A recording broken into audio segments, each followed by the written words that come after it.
sini kalian bisa panggil Bu Eka. Nah, gimana kabar kalian? Semoga sehat-sehat selalu ya.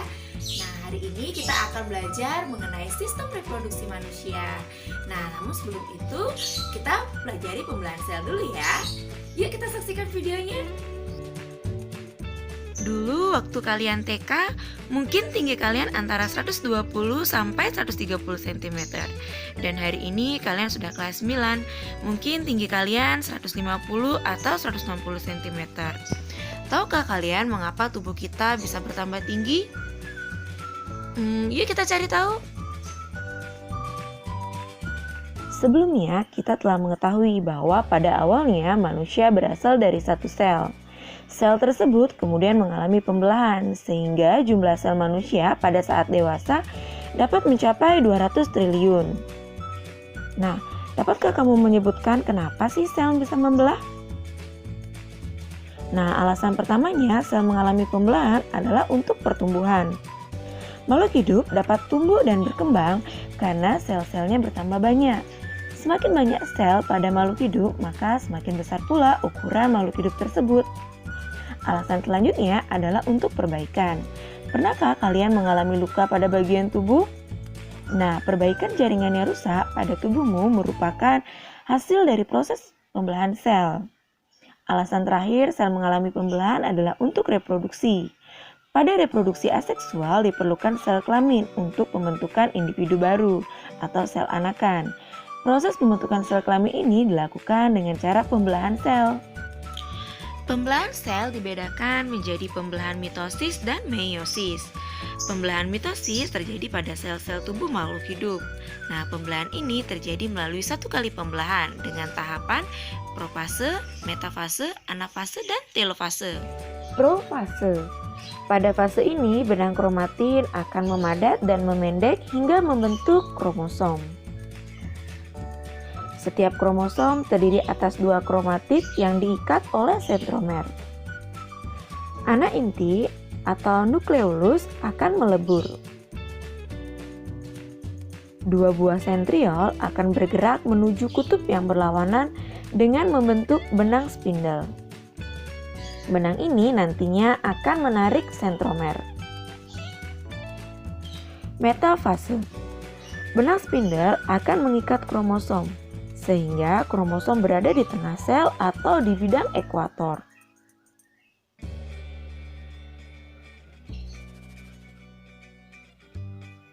Anafase. Pada tahap ini, pasangan kromatid akan dipisahkan oleh kinetokor, sehingga kromosom tertarik ke kutub-kutub yang berlawanan.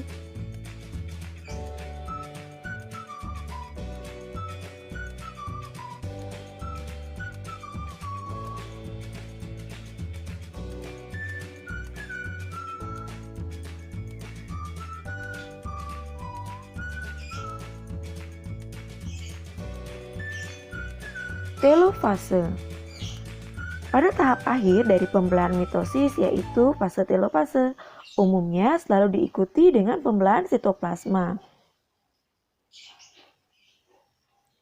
Nukleus mulai terbentuk. Membran inti mulai kembali bergabung. Sitokinesis. Sitokinesis adalah pemisahan sitoplasma yang selanjutnya akan diikuti dengan pembentukan 2 sel yang identik.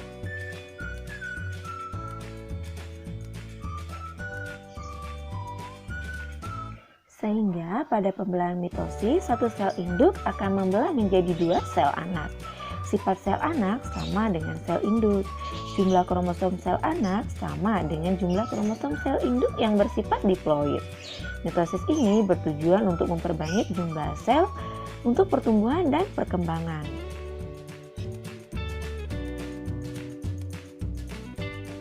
Tipe pembelahan sel yang kedua adalah meiosis.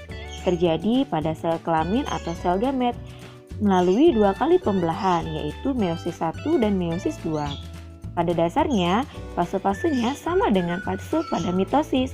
Hanya saja pada pembelahan meiosis fase tersebut berulang, sehingga pada fase-fasenya terdiri atas profase 1, metafase 1, anafase 1, telofase 1. Kemudian hasil telofase 1 akan berlanjut menjadi profase 2, metafase 2, anafase 2, dan telofase 2. Pada pembelahan meiosis, satu sel induk akan membelah menjadi 4 sel anak. Sifat sel anak bervariasi atau berbeda dengan sel induknya.